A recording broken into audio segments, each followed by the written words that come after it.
วันนี้ Kids Cooking มีเมนูโยเกิร์ตมาฝากน้องๆค่ะเมนูนี้น่าทานแล้วก็มีประโยชน์มากๆเลยไปทำโยเกิร์ตยัมมี่พร้อมๆกันค่ะ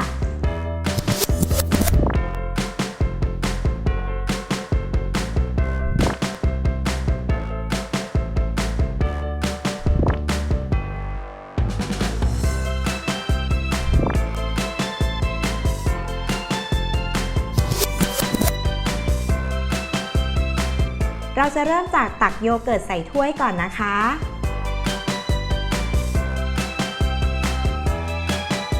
แล้วก็ตามด้วยผลไม้ค่ะผลไม้นี่น้องๆเลือกได้ตามใจชอบเลยนะใครชอบอะไรใส่ลงไปได้เต็มที่เลย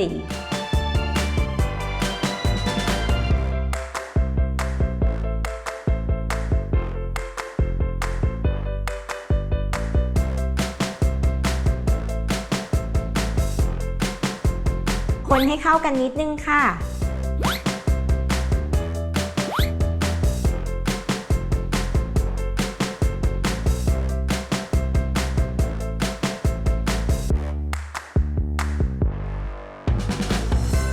ตักใส่ถ้วยเตรียมเสิร์ฟ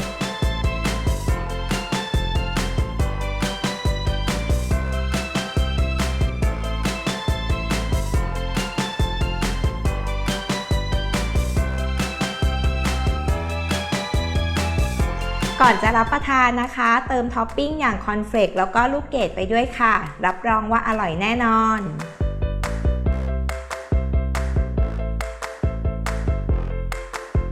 แค่นี้โยเกิร์ตยัมมี่เราก็พร้อมแล้วค่ะน้องๆสามารถทำทานเองได้อร่อยและมีประโยชน์มากๆด้วย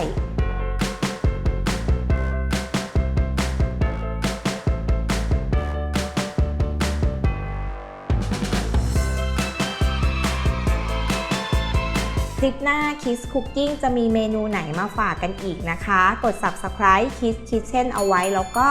อย่าลืมกดกระดิ่งอัปเดตคลิปของเรากันด้วยนะคะ